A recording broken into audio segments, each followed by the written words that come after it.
Mike, your host of the Mac Effect here, thanking you guys for tuning in for season 2 of the Mac Effect. As promised and as said, we were going to kick it off with a banger, and sure enough, it's been going crazy. And more importantly, I do want to take the time right now to thank my wife for being so vulnerable, being open in speaking about things that are very sensitive, very touchy. Myself as well, but right now I want to give that to my wife more than anything. I'm thankful for all the comments, all the viewers, all the listeners that are putting out, that are commenting a lot of great things and awesome things that motivate us, right? Like in the sense of people saying how it's blessing them, how it's helping them. That's what we do it for. In that essence too, we were also right in the prediction of people spinning it and making it feel like we're doing something wrong. The negative comments have came in. More importantly, as a husband, it hurts me to see when I see my wife being attacked. Very difficult, but we continue to push forward. The reason why, the one is more important than all that stuff that comes along. I know they're misquoting us. They're clipping videos already of it, but it is what it is. I guess it comes with the territory. I share this with you guys to be 100% vulnerable. Again, like always, right? And just pray for us. Continue to cover us with your prayers, with your love, with your support. Obviously, God is a huge factor in our lives. So with his power and grace, we're going to continue moving forward. The enemy will not shame us. We will speak truth. We will speak honesty. And this testimony is to glorify not only God, but glorify and help other marriages out there as well. With that being said, guys, here we're going to go with part 2 of our story at our time. You know, I'm proud of us. Yeah. And I think ultimately we needed to have that adversity. Because little did we know Everything we were going to go through in the past and how aferrada I was going to be for divorce. Mm-hmm. Like, it's just, I don't know. Crazy. It's crazy. All of that to the point where we get married. Our first year, we're in an apartment. Because one thing I was honest with Jacqie when I met her, I said, hey, look, I'm not going to offer a mansion like your mom. I'm offering an apartment. I'm offering my love. This is what I can. We'll progress. We'll get a house, whatever. You know, those are the goals and the plans and the visions. But this is what I can offer. Trooper. And I was okay with it. Our first year, that's the first day or the first month that we were married, we were sleeping on the floor. We had no bed. I know. We had no bed because your mom gifted us a bed, but the bed had bed bugs. Y me chingaron todos los bed bugs. So the day of our wedding, you were all bit up. Except my face and my hands. That's crazy. So the suit tapaba todo, and I'm like, okay, perfect. They're not, in the honeymoon, you got to see all of it. Yeah. But because we didn't have sex before marriage. We waited until wedding. Vulnerability moment. There was a day where we almost tried. did, and I couldn't perform. I'll be honest. I think he was nervous. Not only was I nervous, but I really feel that was also the Holy Spirit telling us, like, it's just not the time. This is not the way it should be. Yeah, I felt so whack, and I'm being vulnerable, guys. I know people can make fun of me, whatever, but it's the truth. But at the end of the day, I thank God. I thank God that we didn't, and we genuinely waited until we got married. Yeah. Yeah. Anyway, I do want to go back to, you said, you were honest about what you had to offer. And for me, I think it's so important because people want to say, oh, he only got married to her por el interés de que puede ganar. But our first year, I wasn't working. Yeah. I mean, our first couple years, I wasn't working. I wasn't bringing in any income. He was holding it down. We lived in our apartment and I was happy. Like, and I was in love. I'm like, I will go live with you in a trailer. I don't care. Like, I don't need the mansion. It's nice, but I don't need, I'm willing to let all that go because this is what starting a family is all about. Yeah. And your mom was so proud of our apartment. She's like, this is how you do it, mija. Like, this is how it starts. She was really happy for us. Yeah. I remember. Yeah. Yeah. I remember sleeping in the living room. Yeah. Because we had no bed. You had to throw the one my mom gave you away. Mm-hmm. And then we were just getting our stuff little by little. Yeah, your mom visited us a couple times. You mentioned, the first couple years you weren't working. I was gonna say, that first year we got married, we got hit with a very high tax. We had to pay taxes because you were doing the It was reality 13. show. You were doing the reality show, and this is just a FYI to my 1099s out there. Jacqie got paid, I want to say like about $50,000-$60,000 around there, or To be on I Love somewhere Jenny. around there, to be on I Love Jenny. But 1099, my friends, you guys know half of it needs to be saved. Jacqie saved Nothing. zero. She spent all of it. So when we did our taxes our first year, I had to pay the taxes from my personal income. So we filed taxes when we got married, but we were filing taxes for the year prior. Yeah. So he didn't have to do that, but you took the hit. Well, yeah, you're my wife. We're married. But it's just crazy because we could have filed separately since the year prior we weren't married. Correct. But it is what it is. We took it. And one of the reasons why we took it is because at the end of the day, we were blessed. I'm not going to lie. We did the special for the wedding, and the wedding was what helped us cover it. Mm-hmm. So in the wedding, we got paid, I think, like around $40 for sharing it, for shooting it and sharing it for for the network where the show was on. And then but again, 1099, half of it goes to taxes, but the other half needed to be used to pay for the other money. So basically we did the wedding for free. We had nothing, pero Dios es bueno. And I'm not complaining, because at the end of the day, if you ask me, would you rather have a clean slate and not owe anything at all? Or would you rather owe and still figure out how you're doing it? I understand how blessed I am where we started off with a blank slate, literally. So that's the benefit of it. So just to make it clear, people have their opinions, but my heart knows that he did not marry me for what I could offer him. Yeah. It's crazy. So we're married. We're starting a family now. First year was hard. Why was first year hard? Just because it's already hard I remember like crying that I wasn't at my mom's house. Like I missed being with my siblings. Like that was hard. Just learning like you're in love with this person, but then they do weird stuff and you get to know them at home. So just little weird things. And I'm like, okay, acoplándonos was interesting. For all my people out there, I want to make it officially known. The toilet paper roll needs to come down from the back, not over through the front, because that's one of the biggest arguments marriages have. I'm giving you the rule. It goes through the back. No, I'm just kidding. Not even. I wouldn't even put it in the roll. He would take it off of the thing, and it would just be sitting on the floor, and I'd be like, why? Why do you take it off? Like, why don't you just leave it on the... We got in a fight for that. On the pole that's there for it. So that was one of the biggest things. I was like, well, what a weirdo. But but then within the first year, oh gosh, my mom passes away. So not even we were married for like 3 months. We were married for 3 months, babe, and then your mom passed away. Yeah. So that was completely hard. Yeah. Like that just because switched. when we got back from our honeymoon, it was like entramos a un mendigo drama. Like, yeah, it was crazy. Everything was happening. We got to your mom's house. Your mom was on the floor crying. You had to console her. Yeah. I left. Well, I gave you guys privacy or whatever. Yeah, I remember staying at my mom's house for a little bit. And even your mom in those moments was like, no, mijo, you're part of this family now. Get in here. You're going to also hear what's going on. Yeah. It's crazy. So, it's crazy. And then she passes. Mm-hmm. So even when we came back from the honeymoon, it was still September, and everything started getting crazy. You know, Esteban was out of the house and all this stuff, and and then she passes. So then that totally changes us, and it just got harder in a different way. He had to be there for me as I was grieving. I didn't really know how to grieve. Yeah, you didn't. You're grieving, to be honest with you, there's moments that you grieve till today. Yeah. Mm-hmm. And this is 10 plus years. Yeah. So, yeah. Yeah. So we're married. It's challenging. We move into a new house. We leave the apartment. We get a house. I'm still working.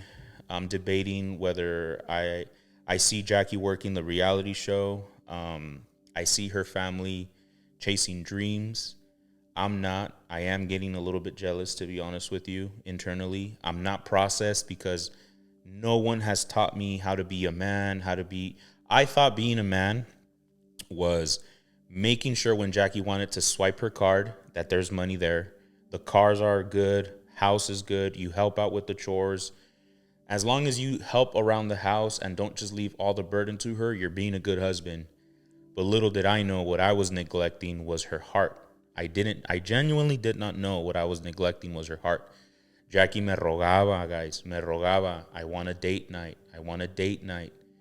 Y yo on Sundays invitaba los jóvenes adultos to our house, and we wouldn't hang out alone. We would be hanging out with people, and there was always people around our house. Not that it was bad, because we love this people and it's okay to hang out with people. We recently did it and we really enjoyed hanging out with other people. But now I understand we do need to spend time with each other individually. Yeah, which How did you feel? And this is something I don't even know. How did you feel those months, those years of neglect that I gave you? And these are hard questions, guys. I want to share. Like, I've always shared with people, we're gonna speak truth, but una cosa, sí o no te he dicho, babe. A mí no hay una. There's nothing you can tell me that's gonna offend me. But what I need for you to do is to tell me everything and anything. Ask me the questions.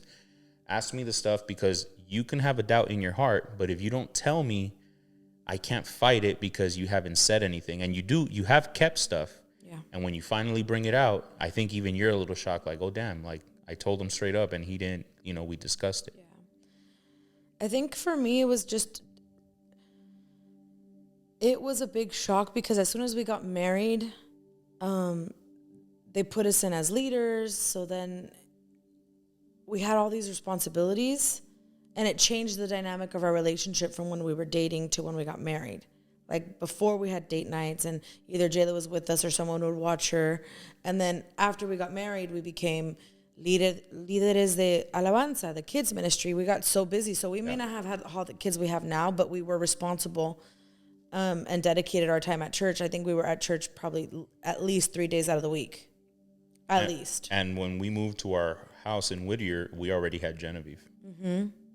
So we had 2 kids now. Yeah. So we were doing the job of making babies, but we weren't having intimacy within ourselves because we were busy. So for me, I had thoughts like, oh, he only acted that way to get me, but now he's not going to continue to date me, or flowers, and you did do romantic things. Like, I didn't start, because I wanted to clear up. You said that I wasn't working for 3 years. No, I don't know how many. It was like 1 or 2, I think. Yeah. So for the first, I don't know, a year and a half, I wasn't working, and then the reality started wanting to shoot again.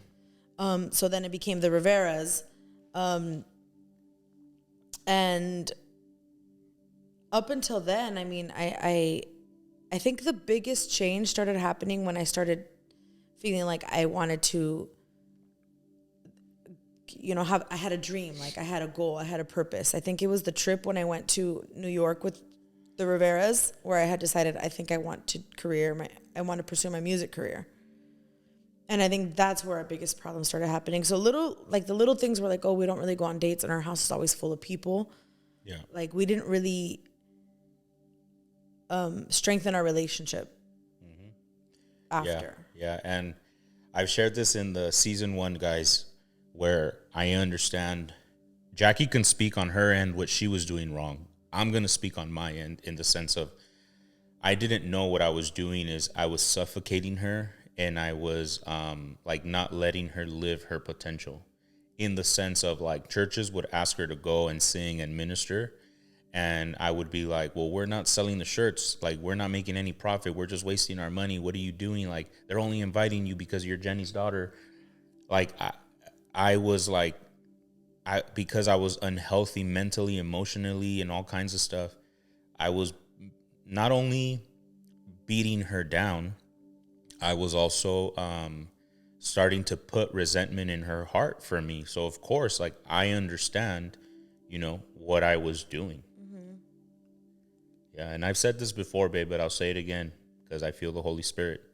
I'm very sorry for doing that to you. Very sorry. Thank you. So we were leaving the apartment and we get pregnant with Genevieve.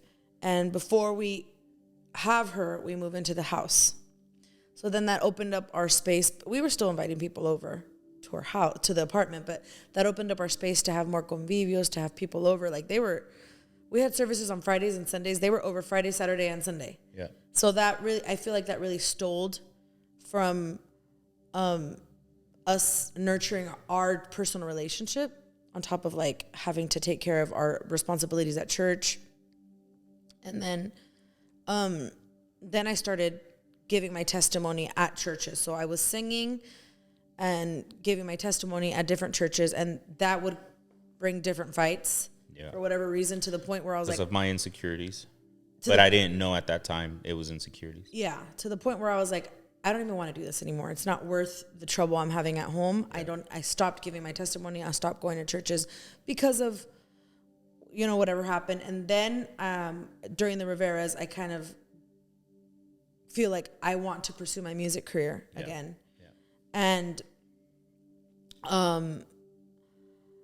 there was somebody that was kind of helping me desarrollar like what that was going to look like, and like helping me make my YouTube channel and stuff. And because we were not in the best place in our marriage, I had, from feeling safe with him, I stopped feeling safe. Yeah. I stopped feeling like we were in love. I think there was another thing of like what I saw on your phone. Yeah. So she saw that I was looking at girls on Instagram, like in bikinis and stuff, very sexual. It wasn't pornography, but it was very, very sexual. And then she wanted to talk about it.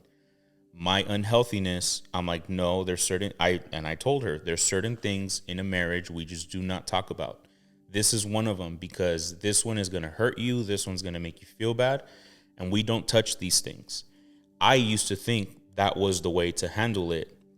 Little did I know that, it's hurtful, but it's very important to discuss because it brings intimacy. Like, she gets to know my heart, my strengths, my weaknesses. Mm-hmm. And I didn't know that back then. So back then I was shutting her out, And that's what I wanted. And I shared earlier, I was not only beating her down, like making her feel bad because of who she was, and people are only inviting her for this reason.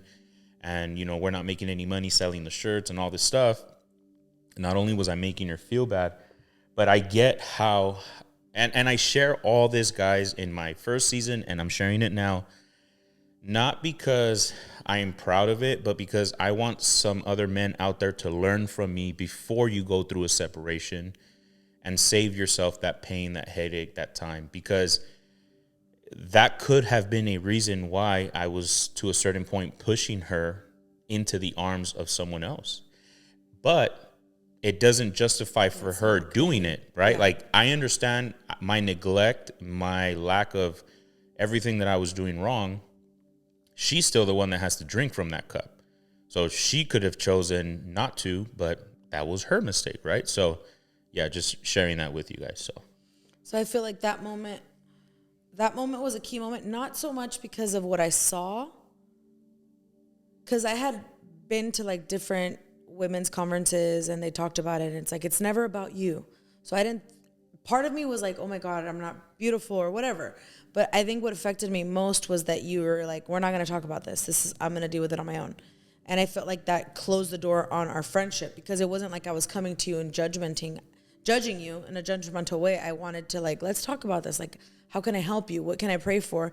And you were just like, no. And for me, it like closed the door. So now we were like not really dating.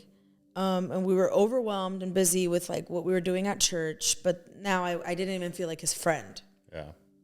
So now it just felt like we were just roommates. Yeah. And helping each other with the kids. Yeah. Because by this time, man, I was pregnant all the time. At this time, I think I was pregnant with Jordan. Yeah. Yeah. So it didn't feel really good. And it wasn't like it was porn or anything. It was just like, Well, I've shared in season 1 about pornography and infidelity, and and secrets where, you know, it is and we have to be honest, you know, sometimes it's not as bad as porn, but if you're doing that, chances are you're also doing pornography. So at this point, we're kind of feeling like roommates. We're not really friends or dating each other. And I decide, you know what, I want to do because before I was giving my testimony and singing at churches, but I never felt like I wanted to be an artist. Mm-hmm. So then I decided that I'm going to work on my music and put out music video, like worship videos, like me worshiping, and whatever comes from that I'll save to do my album. And there was a certain person that was helping me create my YouTube channel and like just supporting me. They're like, oh, I'll record your videos or whatever, and I think I kind of just I remember feeling the process of like, this feels good. Like there's someone supporting me and it's not like a competition or telling me I can't do it or whatever. And little by little, but it was like a struggle internally because in my head, obviously I'm a Christian woman. I love God. I don't think that it's okay to have a secret feeling. At this point, nothing had happened, but I know what was happening on the inside of me. Like I was entertaining an idea of like, what if I was with this person? Because I had the backing and the support. There wasn't anything flirtatious. It wasn't like, oh, you're beautiful. It wasn't nothing like that. It was more of like the support.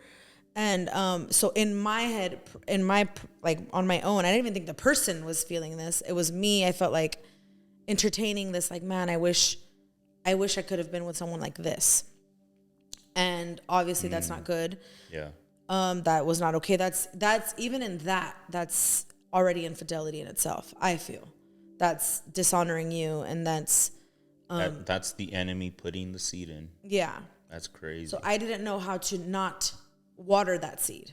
I think in my head at that moment I thought, oh, well, I'm not doing anything wrong. I'm not holding hands. I'm not kissing. I'm not having sex. I'm literally just doing my job. Yeah.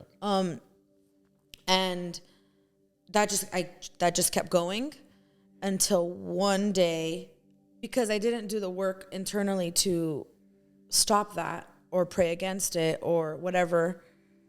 I just one day kissed this person.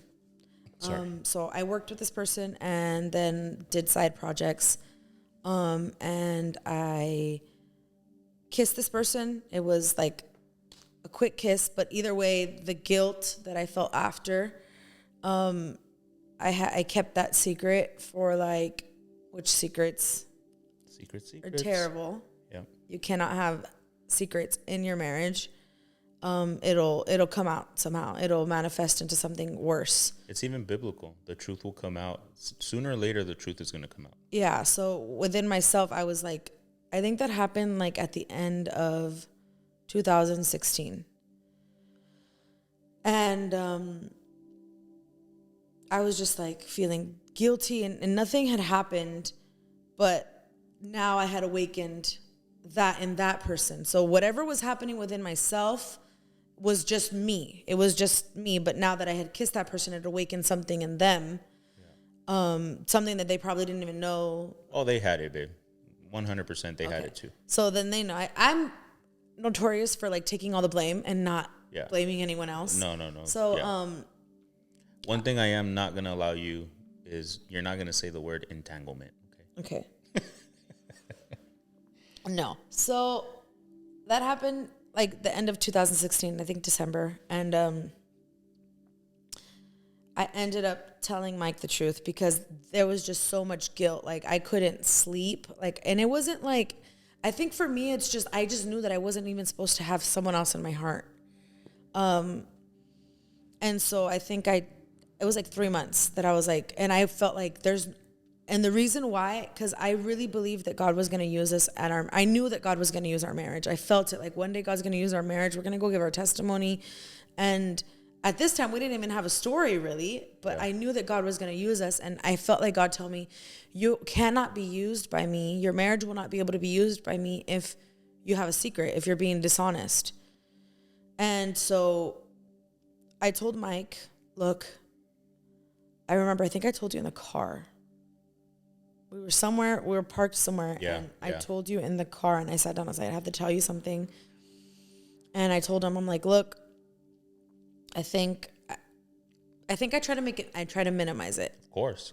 So I told you first that I felt like I had feelings for someone else, that I had someone else in my heart. And then as you started asking questions, it progressed. And I told him, okay, I kissed this person, but that's all that has happened. And obviously that just... Yeah, I was livid. He was pissed. I got removed from my position at work because obviously you had to feel comfortable. And we were trying to work out our marriage. I don't really remember the next steps. I know we went to counseling. We went to Colorado. To Colorado. To try to do some counseling sessions, yeah. We didn't know about this stuff. We're just desperately trying to figure out how can one save a marriage. So that was like around March, April that I told you. Yeah. And then... Your position changed in the company. They moved you to... like an office where I was by myself. Where you were running the Love Foundation now. I was no longer working. Did the position change for the other person? No. Yeah. That person stayed. But anyways, you guys, I ain't lying. You guys saw my body gesture. It's kind of like, I don't get it, but all right, whatever. It is what it is. So that happened, and we were trying to, work on our marriage. There was no more contact. There was nothing like conversations. Once I was honest, we tried to like redirect, and I think we went to a counseling. It was in Buena Vista, Colorado. Yeah. I think that was June or July. Somewhere I know it was around in the there, summer. Uh-huh. We were trying to work out our marriage. We talked about that. I'm so grateful for that trip. Like that counseling was really good on a personal level. I feel like it did something for our marriage, but not really, because in October I just said, you know what? I'm filing for divorce. Yeah. I feel that trip did nothing for me. But I'm glad it did something for you. It marked me as a person. I healed. I had like an encounter with God, and it was beautiful. I'm not entirely sure why I decided I wanted to move forward with the divorce. I felt like we were just never going to get better. And I think I still had that person in my heart. Although there wasn't any contact, there wasn't any entertaining, there was nothing. I still had that person in my heart, and I didn't know how to process that being with Mike. Yeah. And I kind of felt like, I'm never going to be able to love him again, and he deserves to be set free. It wasn't just me being unfaithful. It was all the other things. It was the fact that like, I felt like I made you feel small, like just by being who I was, like being Jenny's daughter. Like I felt like no matter what, he's always going to feel this way. And it's probably because of who I am. So I'm just going to set him free. So at this point, I thought I was like, I'm setting him free. I'm setting myself free. But mind you, babe, too, is you also had a friendship that was chirping in your ear. And she was telling you, and spiritually I knew it. I was trying to get you away from her, but I just couldn't, because we were not in a good place. Like, of course you wouldn't want to submit to me or listen to me or hear what I have to say because of all the beating and humiliation that I did in previous months. Yeah. But you also had a friend that just kept telling you like, hey, you might, maybe your purpose is to let him go. And well, what happened was, and one of the reasons why it would piss me off with that person is because I'm like, bro, are you married? Like, do you know what it's like to have kids? Like, no. Yeah. So then why would you give an opinion in an area that you have zero experience in? But so, the devil will, and remember when we were going through that separation, babe, I told you, or when you were filing for divorce, I said, Jacqie, can't you see that it's like every piece is falling in a perfect place to make it look like we don't belong together. But I know we belong together. So with my process, I remember you telling me that, and I couldn't see it at the time. Obviously, I think it was a lot of things. I think once I saw his, because he would have anger outbursts. Like you're still do till today. We're still we're in a process. It's always going to be that way. But I met him when he was still very unprocessed, and that's the person I got to experience. So when I met him at church, I thought, oh, he's going to be a wonderful husband. Yeah, he is a wonderful husband, but he had his moments. And at that point, I think, because you were really good at doing the actions, but emotionally it wasn't there. So I started judging him. That's where it happened. I started judging him on his relationship with God. Yeah. I felt like, I never see this guy pray or read his Bible. So there was like a self-righteous judgment on my side, because I was very open in my relationship with God, and I stopped respecting him as my spiritual leader. So then this person comes in, and I met them through some church I was following, and this church really worked in the prophetic, and like just all these things that I really desired in my relationship with God that I felt I wasn't getting at my church or through my husband. And I went to go visit, and this church really moved in the prophetic. Like they were giving prophecy in the middle of the parking lot. And I got a word that, you're going to meet a man, and you're going to know that he's for you, because he's going to bring you so much peace. And I was like, what do you mean I'm going to meet a man? I already have a man. I'm married. Like this was happening internally. So obviously that's another thing that I was like, maybe I'm not married to the right person. I didn't even know that happened, babe. Yeah. Pero as you're saying that, my mind quickly goes, Señor, reprenda al enemigo, because how dare someone use the word of God to say they're going to bring you a man. Correction. It was not the word of God. It was the gift of prophecy, because there was no Bible verse or anything. Okay. Obviously, but still, the point that I'm getting to is like, that is so dangerous. Mm-hmm. And I was obviously still a baby Christian. I was still like, I need to gain my word. Like I was following the trend of like, I need a prophetic word, instead of trusting the relationship I have with God, the one that brought me into this marriage. Because I know that you have to fast, you need to read your Bible. That's where you get your confirmations. But at this point, I was like, just searching to feel something. And so there was like a disrespect. Like I lowered you in my eyes. Like I stopped respecting you. And obviously that opened the door for all these other things that happened. And I think that was one of the reasons that for me, like this friendship would be like, let's get this person on the phone to pray for you. Let's get this person on the phone to pray for you. You're obviously not happy. There was moments where I would do like Zoom calls of reading the Bible with this person and other people, and you would walk in, and I think because your spirit sensed like that it wasn't of God, he would lash out, but he would be the one that looked bad. Like he would get so angry, and I'm like, why are you angry? Like, I'm reading my Bible. Like, relax, bro. Like, so in my head, it would be like, God, this guy's crazy. Like, he's like, I'm just not meant to be with him. He's not even a spiritual person. That was in me. Of course, I see it. And so this person did encourage me to like, you should just, God can rewrite your story. You can find another person. Like, you are destined to do great things. And I think I always sensed it, but I always felt like I need to find the right person who's going to help me get there, not seeing that this is the person who was going to help me get there. We just both needed to be processed. Obviously, because I'm reading my Bible and worshiping doesn't mean that I don't have to be processed. Obviously, I need to be processed, because in myself, how could I ask for marriage advice and open up to someone who was years younger than me, like way younger than me, and didn't even have a relationship? Like, that was so unwise on my part, to open the door of my marriage and open the door for people to give opinions that didn't even have the experience or the wisdom or the knowledge that they needed. So that was obviously me being unprocessed and just being gullible and listening to whoever. So there was just a lot of things that wanted to rip us apart, and even ourselves, the things that we did, of course, to allow for more space between us, to the point where I ended up filing for divorce in October of 2017.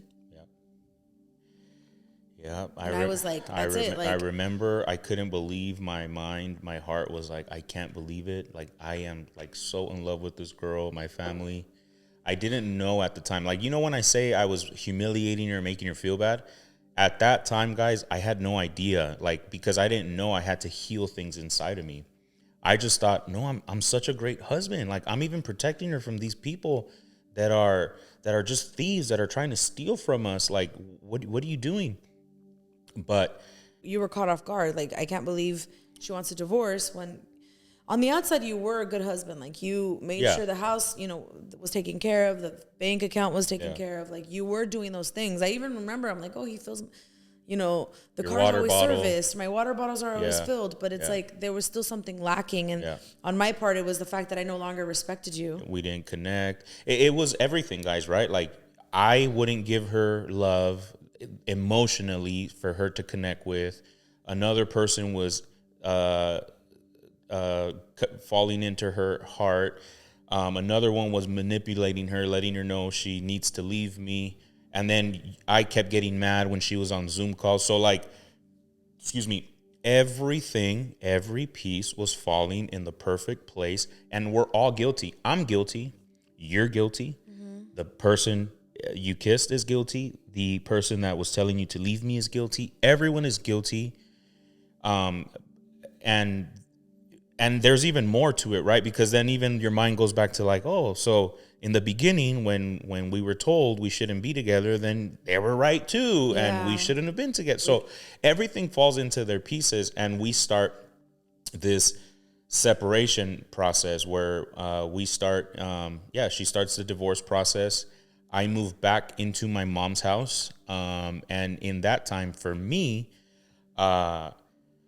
I started going through just a process of I'm trying to understand what's going on, what happened, what caused this, and learning to let go, which is not easy for me because I love her. I didn't want to let her go, but I had to. So at some point, I just had to let her go live her experiences, go do what she needed to do. When we first got back together, that's the point I was trying to get to, where I used to say we could have done this and we could have avoided the separation. Yeah, I was very much like, oh, we needed this separation. He was like, no, we could have made it work without getting separated. And the truth is, we could have made it work without separating, but it doesn't matter what I think. It doesn't matter what I want. It doesn't matter how I felt. God made the separation. So it happened. That's part of our story. What I used to be ashamed of is now something that I'm actually so proud of, because it forced me to go into lonely, dark places, to start questioning myself certain questions. And that's when my healing process started, because without it, I wouldn't be who I am now. Yeah. But in those 3 years también, la cagué yo, in the sense of like dating, going out with certain friends, and, just more mistakes, because we weren't officially divorced, but we were in the process of trying to separate. So we actually had a mediator who was trying to help us with the divorce, because in my mind, you guys can judge me whether I'm right or wrong, but in my mind, I was like, okay, me quieres dejar? Pues half of the stuff is mine, not the inheritance, but half of the stuff that we have accumulated, a normal divorce. I got judged for it so many times. I got criticized, and I can continue to get criticized for it. Maybe go for it. But I know what I was doing. Money for me was never a thing that I even cared about or wanted. But there was a part of me that I'm like, I'm going to make her pay then. If this is what she wants, then I'm going to make her pay. It wasn't about the money. It was about hurting you. So we start going into that process. It's funny because one of your uncles went on a live and said, pues el Michael, or he didn't use my name, but he said, él también pidió dinero. Y sí pedí. And it wasn't like you were asking for money. It wasn't like, oh, I need the money, half of the money in this account. No, it was like the money for half of the house. Yeah. So Yeah. for me, it's like, I remember I wanted it to be over so bad that I was like, just give him what he wants. I don't care. But the people that were in charge Yeah. were like, no, that's not freaking fair. No. And I thought they were fighting for me. So it kind of worked out in our benefit and for God's plan that it elongated it because I wanted it to be over as quick as possible. I'm definitely a numbers person, guys. I knew what it cost to run this family monthly. And when we filed for divorce, I can tell her financial people at that time, which now they've been fired. The financial people, so just to give you a rough estimate, I don't remember 100%, but like back in the day to mortgage and everything, it was probably like $3,500 a month. So when we filed for divorce, I need to put what I think expenses are, and she needs to put what she thinks expenses are, and we bring them together. Her expenses came in at $12,000. And I told her, I said, this is so inflated and so wrong. Like, no, but that's because the other side knew if we inflated y este menso firma, Jacqie doesn't have to pay anything, and it's just a wash. They're protecting her, valid. I understand that's their job to protect her. Pero esa integridad de $12,000, like, no manches. So we kept fighting back and forth, and that's the reason. And you know what, though? At the end of the day, you hit it in the head right now and spiritually hit me. Thank God, because that's what prolonged it. Mm-hmm. And if we wouldn't have prolonged it, we would have divorced. Yeah. So we kept prolonging because of that, and it just, I'm like, do them again. The numbers came back. Now it came down to 9,000. And I said, nope, do them again. That's still not right.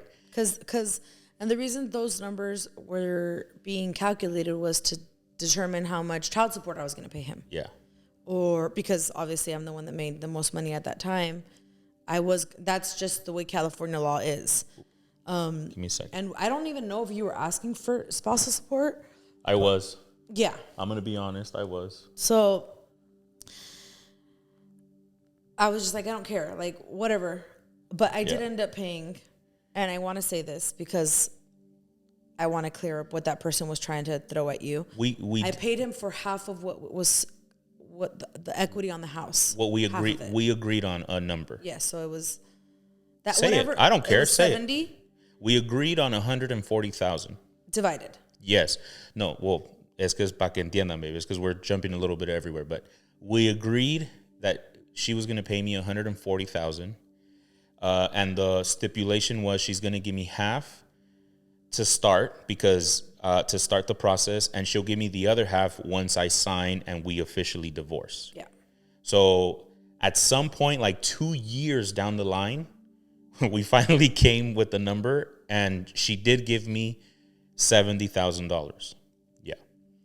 But because at that moment I was pissed. I was like, he really did. Like, that was the moment that in my heart it entered, or my mind, I'm like, he really did only marry me for the money. Everyone was right. Whatever. So when we get back together, that was something else we were going to have to work through. He ended up giving the money back completely. He didn't touch it. He didn't spend it. Like, it was put to the side. It wasn't. I had it in my savings for a whole year. And that's crazy to me. And I wanted to spend it. Anyone knows when you have money in your pocket, en veces es como que tienes calor, quieres gastarlo. And the perfect example was, I think you said you pulled out from your trust or something like that.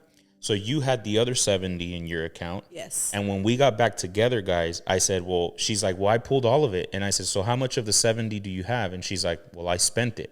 Again, from the first marriage, she spent all the money, right? And then she pulled and she spent the other half. So she in her head, I remember the conversation. She's like, so I know you spent some of it. So how much do you have? And God was so good because I didn't know. I wanted to buy myself my truck so bad. And I could have. With that amount of money, I could have gotten my truck. But I kept hearing God tell me, you're not going to touch it. And I'm like, why, dude? You're not going to touch it. I'm living at my mom's house. Like, I can get my own house now. Like, why? You're not going to touch it. Todo un año. And I'm like battling back and forth. And when we got back together, the day that you said, well, I know you've spent some of it, so how much do you have? That was when God just told me, this is where now you say. And I'm like, I have all of it. And I'm more than happy to give it back to you. Yeah, that for me was a key moment where I was like, no, he didn't marry you for your money because he would have spent it. Yeah. I would have seen his whole lifestyle switch up. Yeah. And I want to honor that, because people, that person who said, oh, pues él también pidió dinero. Like, they've always wanted to paint you as that person since the beginning. Yeah. So I know in my heart that wasn't your reason. And people are going to take this and switch it however they want and take whatever they want from it. But the person who needs to be at peace is me. Yeah. And I am at peace. So fast forward, it's 3 years that we're separated. 3 complete years. He dated someone. I was talking to a few people, dated people. There was always Mike always tried. Not Throughout the 3 years. The 3 years, he was like, just give me another chance. Once in a while, like when I would drop off the kids, I would try. But it would be like maybe once or twice a year. So it was like maybe 6 attempts or 5 attempts. But the 6th one was when it finally, God was doing something. But in the 6th attempt too, and I'm giving rough estimates, right? I'm not saying I'm perfect on the numbers. But what I'm saying is by the 6th time, I was also starting to go to therapy. So now I really started to understand things. I'm like, damn, this is how I hurt her. Damn, this is how I hurt her. I wrote a letter, which I spoke about in Jacquie's podcast, where I started writing down how I would treat you. And I'm like, well, I wouldn't want my daughters to marry a man like this either. That's the man that and that impacted me where I'm like, okay, I got to start switching stuff up. So yeah, by the 6th attempt, you were very, very hesitant. We had a conversation literally right here outside of our house. No, well, that was before. Yeah. Because it was 2019. Oh, you're right. You're right. It was June. Yeah. I remember because I was, Chiquita's wedding and I was invited to a few other weddings where every time you're at a wedding and you're going through a divorce, it just, I don't know. I don't want to speak for everyone, but at least for myself, it just makes me rethink man, the promises I made, the promises I broke. In the beginning of the separation, it was all his fault. In my perspective, it was all his fault. But then towards the end of the separation, the 3 years, I was like, how did I bring us here? What did I do? I was really processing my part in getting us to the point where we were at. And I honestly, I was starting to see damn, it's just hard dating and then having 3 kids and what am I doing? And I remember Laura would always tell me, she's like, Jacqie, I'm telling you, whoever you end up dating, it's going to be the same problems, just a different person. And for me, I was in the in-between. She was going through a divorce too. She was going through a divorce. And even my trainer, Helen, was going through a divorce. And I remember when I found out that you were dating, I was like, I only found out because the person who told me or encouraged me to divorce you was always telling me. It was in my face. Yeah. And for me, little did they know, I wasn't angry. I was just like, oh, he's moving on. I think that kind of scared me too. I wanted him to find someone who can make him happy. I was still aferrada to the idea that he needed to be with someone who was normal. He just needs to be with someone who's normal. So he doesn't have the same issues. I genuinely wanted him to find someone so my kids could be with someone good. But there was a little jealousy arising in me. Helen once told me, she's like, honestly, I don't know. You're really concerned about who Mike's dating. You should really stop yourself and ask yourself what's going on. And then Laura would tell me, she's like, whoever you pick is going to... Shout out Helen. Thank you so much, Helen. Helen, Yari, Laura would be very straight up. Shout out Yari. Shout out, who else? Laura. Yes. Good looking out. Even that person that showed my wife, you were doing it to try to get her to see he's moving on and continue the breakup. But little did you know, you actually pushed her back. So appreciate that. Yeah. So around that time, I was going through something with internally, I think como que el orgullo se me bajó. The pride really went down because in the beginning I was like, F that. My mom did it on her own. She made it. I'm going to make it. I'm going to be a single mom and I'm going to be completely fine.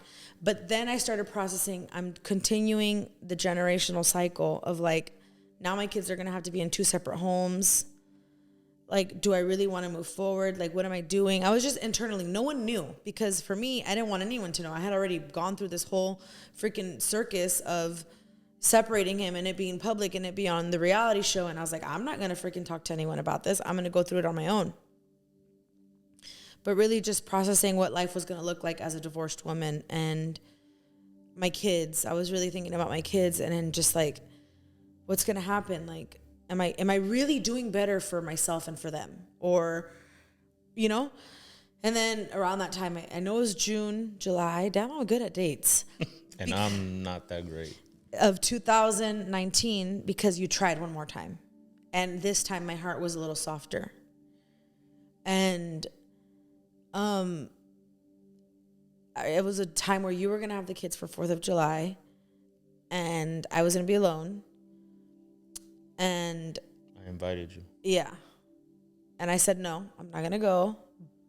But maybe we can hang out or talk. Did you go? No, you didn't go. I didn't go. But we were texting that day. Yeah. I was like, how's your 4th of July going and stuff like that. Yeah. Sent you a picture of the kids. Mm-hmm. So then I want to say around August, we start talking. And I was very much like, we're just talking. This doesn't mean we're going to get back together. In my head, I was like, we're still going to get divorced. And then we can date and see what happens. Mm-hmm. I don't know what the logic was. I don't necessarily understand, pero estaba aferrada. I think I was trying to protect myself, where I was like, okay, let's just see, but I'm not gonna be cornered. Like, if it doesn't work out, if I don't feel that you've gone through the process, that you've changed, that therapy's helping, we're just gonna go our separate ways. And then in August, I find out that I'm pregnant. I found out really early on. Because Genevieve, our second oldest, tells me, Mom, there's a baby in your panza. Mike and I weren't even living together yet. I still was at my He was mom's, still at his mom's house. Yeah, we were talking. And there goes, I find out I'm pregnant, and I went back into, like, if I was avanzando in my healing, I went back like 3 steps, because I was like, oh, hell no. Like, no one's going to make me get back. I was just like, nope. I was mad at God. I was mad at Mike. I felt like he got me pregnant on purpose, which is, there was no way, because I was on the IUD. But I stepped a few steps back. Like, I Googled how to get someone pregnant with the IUD. Shut up. People are going to be like, oh, he did. But I found out I was pregnant, and I didn't want to have this baby.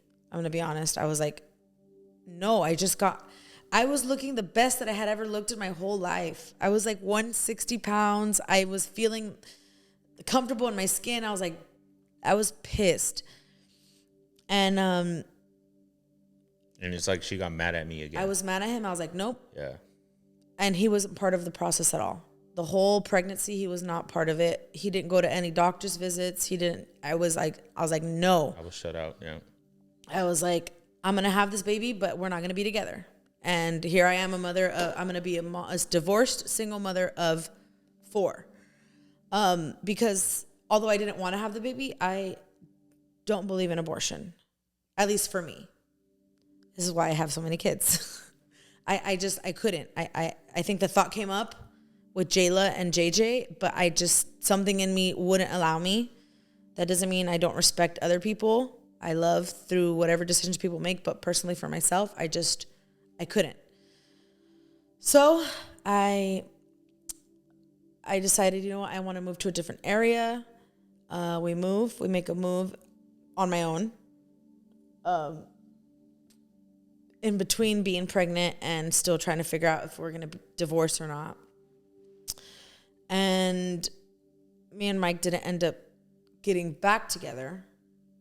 Because I know we did like a vlog of us announcing that we were pregnant. Yeah. But then, even then, we weren't solid. Yeah, we were not. You can see it in the video. We were not 100% there. It's like we were kind of trying, but unfortunately, someone leaked the fact that you were pregnant. So we rushed our process. They rushed us. It's one of the reasons why we have never shared our testimony. Like, you guys are hearing us right now, and we're saying some things that are hard, guys. Like her saying she was unfaithful, me saying that I would beat her down, all these things that we say. If you guys notice, we haven't cried that much, but it's because we've cried so much years prior. And we're doing it with like, and it doesn't take away that the pain was easy or that it didn't hurt. It hurt, guys. It was painful. It was hard. I wanted to break stuff. She wanted to break my nose. Like, it was all kinds of stuff, right? But we're sharing this now that we've gotten strong, and we're doing it at our time. Yeah. Because back then, it was not our time. Now, I strongly believe it is 100% our pure and genuine love for one another that has endured all. Yeah.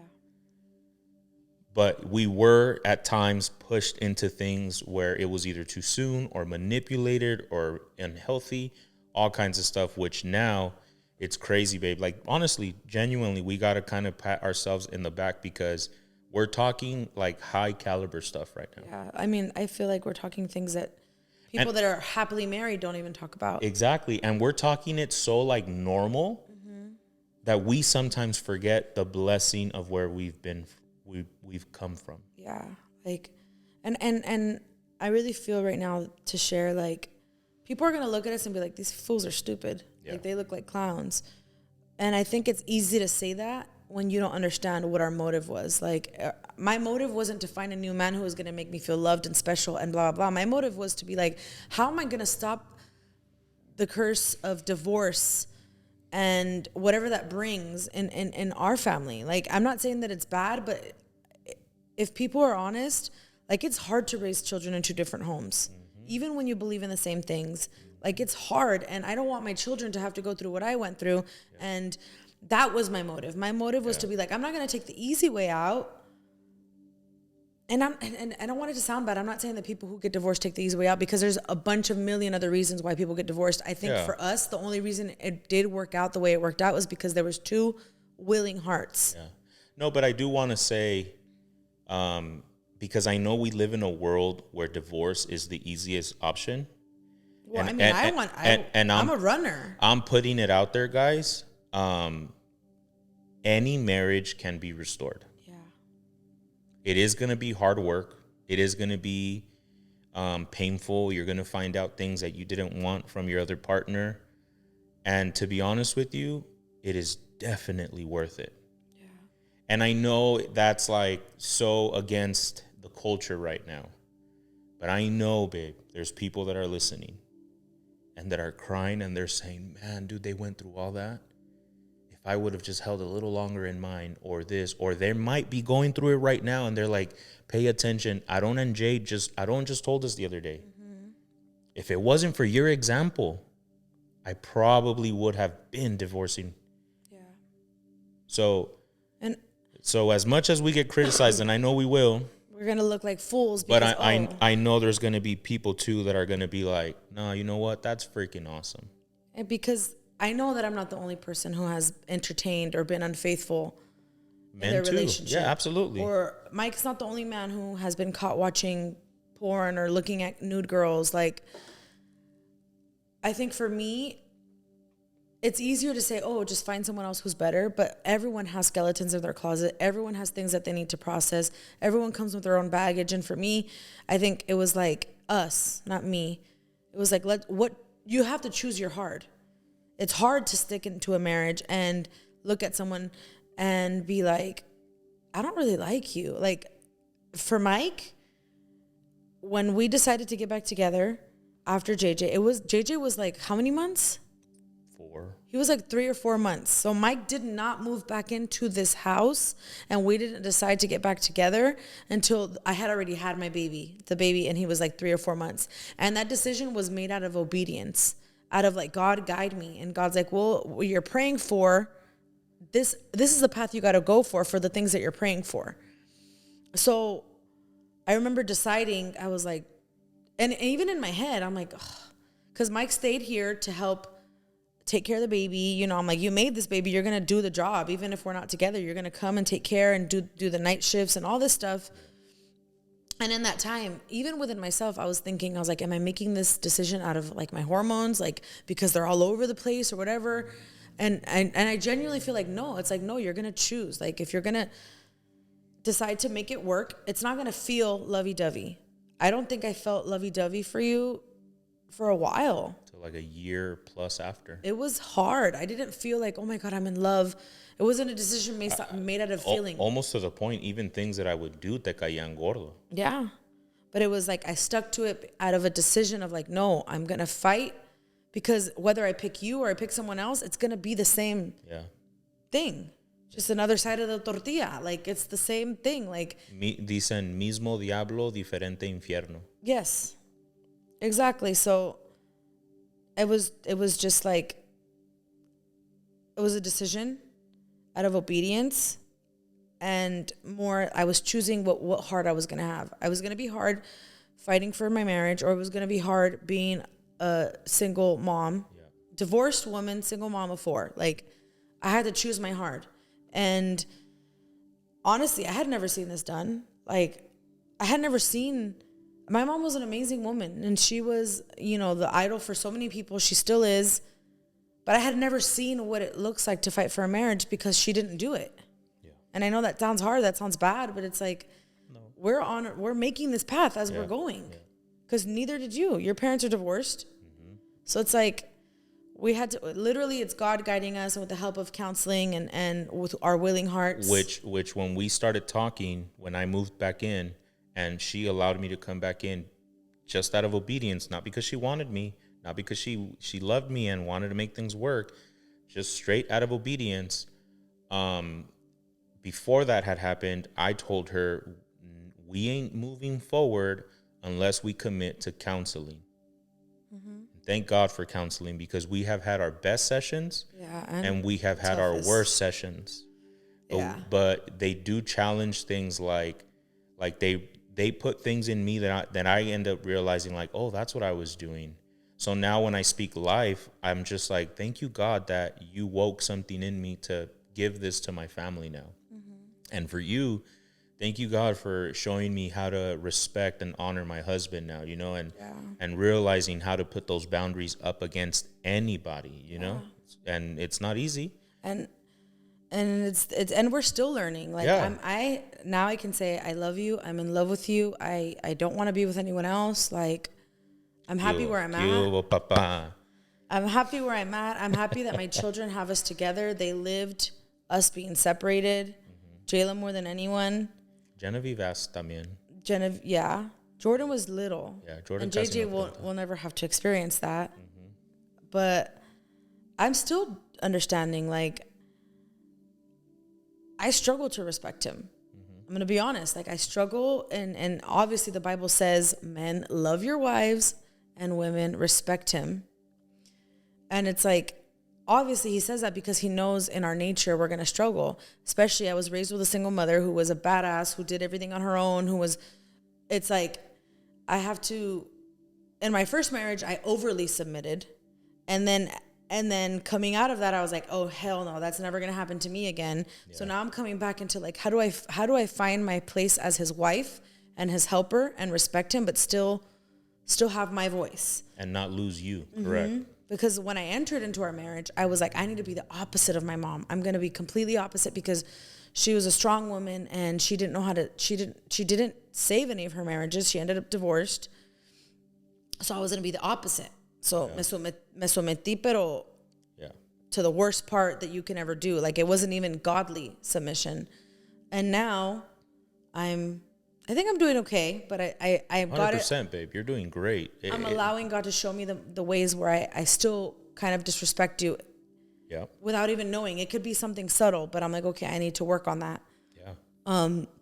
The good thing is you're catching it, though. Because if you're not catching it, then we're still having problems. Yeah. And the same thing with me. Certain date nights, you know, it's been hard for me to plan them. It's been hard for me to. Now it's hard because we have all these kids. So before it was hard because. And then this is how the enemy attacks. Oh, you used to be able to have date nights when we were separated with the other people. Well, yeah, because you would have all the kids, then I would have all the kids. So there was weekends where we were literally free. Mm-hmm. Right now we have the kids 100% of the time, and the enemy wants to put that doubt, like, well, how come you guys look? They had the best life over there, not over here. Those are lies. We just have to work through them and figure out how to have kids, how to have sitters, how to have this, and it takes time, it takes commitment. One thing, I have a poverty mindset. I'm guilty when it comes to that. It's hard for me. You're breaking it. I'm breaking it. I'm trying little by little. But one thing for me that was difficult for the marriage is I'm not going to pay for a babysitter. We don't have the money for that. We still have to pay bills. We still have to do this. And through counseling, Rudy told me, okay, save yourself the $100. Lose your marriage. Yeah. And I'm like, what? So as soon as he put that perspective in my heart, like, get in debt if you have to. Yeah. But save your marriage. Now I'm like, all right, dude, let's spend the money. Even if we don't have it, let's spend it because this is way more important. It's not a waste. No, but because of my poverty mindset, I see it as a waste. But now, like, I definitely know, no, it's definitely an investment. Mm-hmm. Yeah. You know, you're not a waste. You're worth so much. Thank you. That makes sense. Yeah. Thank you for correcting me because I don't want people thinking, like that. But yeah. Yeah. So yeah, as we come back together now and the separation, how do you feel today? Where the marriage stands. Do you feel like you've gotten to know me in a deeper sense? Like, do you know the pornography issue? Have we spoken about uncomfortable topics? How do you feel now? I feel like we have grown so much in our communication and having the tough conversations. We have obviously coming into it. It's not like we never talked about what happened. We talked about things I saw on your phone. We talked about the person you were with before me, and I had to acknowledge how it made me feel. You allowed me to ask all the questions I needed to ask, and I feel like that's how you build trust. You have to allow yourself to be like, all right, I don't feel good. I don't want to admit my flaws, like me because right now I'm pointing out the things that you've done, but like me on myself, like obviously Mike had to come back in and be like, okay, well, where's your heart at? Like, do you love me? Do you still love that other person? Like, I had to come to understanding that when things get rough, because it's not perfect, we still have fights, we still have issues. I used to want to like run away. I'm a runner. It's I don't like the confrontation. I don't like the fighting. In my head, it's like, oh, I used to want to build a fantasy life somewhere else, but now I know like there's no fantasy life. This is what it is. We're building here. This is where it's going to get better. So I had to, understand that like even sometimes you don't always make me feel good. Mm-hmm. And I had to understand that because of how I was raised and not having my father and whatever reasons I made up in my head, I look for attention. I want affirmation. I want words, and I don't always get it from you. I have to understand that is my weakness. I cannot fall into someone else's hands. And obviously, because of who I am, people are always going to be flirty. People are always going to be like, oh, girl, like whatever. I have to understand that. They're constantly going to try to get in our marriage. Yes. Constantly. I have to understand that if my weakness is attention and I'm on a bad day, if we're fighting and he's not giving it to me, I have to have my guard up and not let it seep in the way I did the first time. Yeah. And even in our restoration, guys, when we were fixing things, not only was she constantly asking me, how's that issue going for you? Are you still fighting pornography? Are you still looking at naked pictures and all this stuff, right? And they're uncomfortable things to answer because sometimes I'm doing pretty good, to be honest with you. It's good. But it gets to a point where it's like, yeah, deja de preguntarme, like I'm good. But God has told me, don't get defensive. It is a weakness that you have. It is something that for the rest of your life, you're going to have to combat. Continue sharing openly with her. And in our when we were starting to restore ourselves, it happened. She was texting other people, and we had our conversation in the past where the guy said something like, but don't tell your husband. And I said, that's the red flag already. Like, that's the red flag. As soon as they tell you, don't tell your husband, why? If ain't nothing wrong, why? Yeah. Because they know what they're planning. I know as a guy what I'm planning and what I'm trying to do. She doesn't. And we have to really figure out our childhood wounds. Like you said, you know, I'm going to be the opposite of your mom. That's a that was childhood wound that you have. I was operating in Because that brokenness. because you felt abandoned, you felt like your mom was never there, you felt like she was always working. So your childhood is like telling you you ain't doing that to your kids now. And what's crazy, well, that's more in my career. correct? But like, understand as a wife, it was like, I think it really affected me that I didn't live in a home with a dad. That I was like, no, I can't be like my mom. Got it. I can't be like my mom in the sense of era fuerte. Ella no se dejaba. Like she, you know, someone disrespected her, she laid hands, you know. So I was like, I'm not gonna be that way. I'm gonna be submissive. I'm gonna let my husband lead me, even if you weren't necessarily leading me where I needed to be. Yeah. But you know, now I'm still need to heal from wounds of like my career, which is another conversation. But yeah, It's a lot. It's a lot. And if I'm looking at the time, we're approaching 2 hours. Like, that's how heavy these conversations are. Is there anything in your heart before we conclude the episodes that you want to share, or anything that you thought we maybe missed or something? No, I think we did good. I feel like if people want to know more, they can ask. 100%. I've always told you guys, comments are open. My email is going to be there. Reach out. Let us know anything that maybe we didn't discuss in details. Any advice? There's a woman out there. I feel it in my heart. There's a woman out there, babe, that is considering throwing the towel. If you had her here, what would you tell her?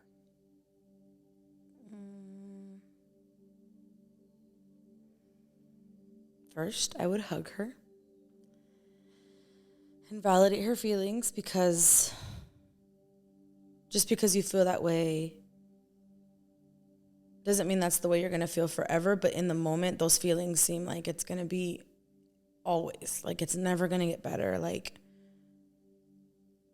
you just made the wrong decision and you're trying the best way to find it. Like we want to feel good. We want to feel loved. We want to feel seen.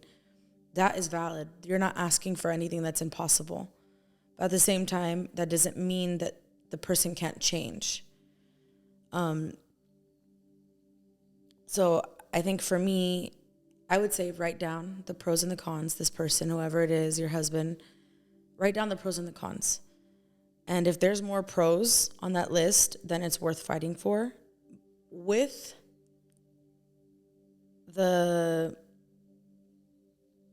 stipulation or whatever, I don't know what the word is, that they're also going to put in the work. Because for me, that was a big thing. I'm not going to choose to fight if the person's not going to put in the work. I think you guys have to be on the same page. But a lot of the times when we're feeling down and we're feeling like it's never going to get better, we're lacking to also see the good in the person. And I had to write a pros and cons list of Mike, and he had a lot of pros. I think the cons were just more often.